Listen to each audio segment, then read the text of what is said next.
So first question's pretty basic, but I mean the Addams family has been around for the longest time, and I was thinking about it. It's like, do you think it's because everybody sort of feels like a misfit? Why do you feel that it's timeless and it's lasted?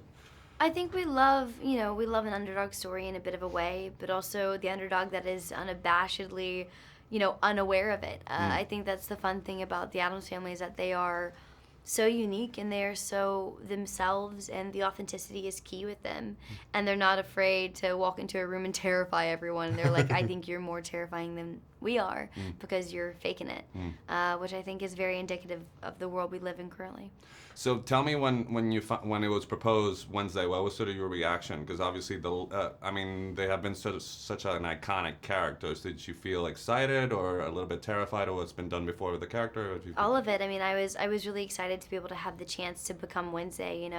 Once I grew out of my middle school years, I was like, oh no, I'll never have the chance To play her. to be a part of that and play Wednesday. But being that this is an animation film, I had the opportunity to play her, and it was something I completely jumped at, and I did not want to shy away from. And I didn't want to look at any other source material except for the one that I had in front of me.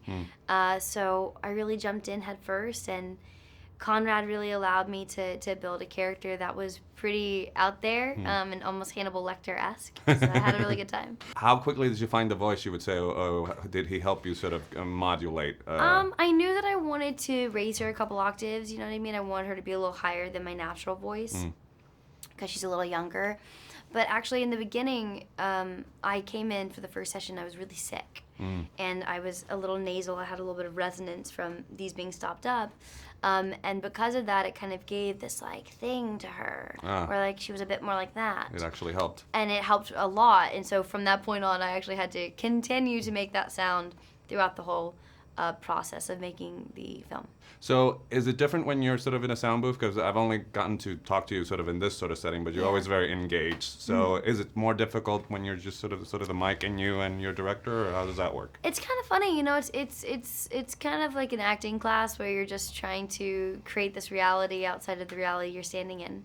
And you don't have, what we usually have as screen actors, where we get to put on a costume and get our hair and makeup done to really become the character and feel like we're the character.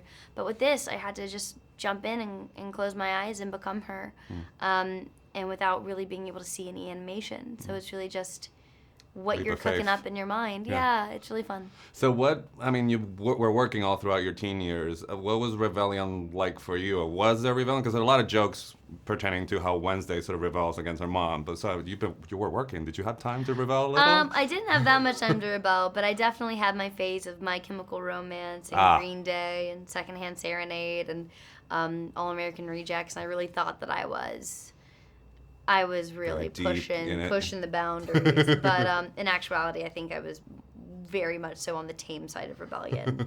I look back on it and I was like, I could have gone much harder, but no, I didn't want to. Yeah, that's usually what happens. Pleasure talking to you. All right, Thank you you. guys have a good day.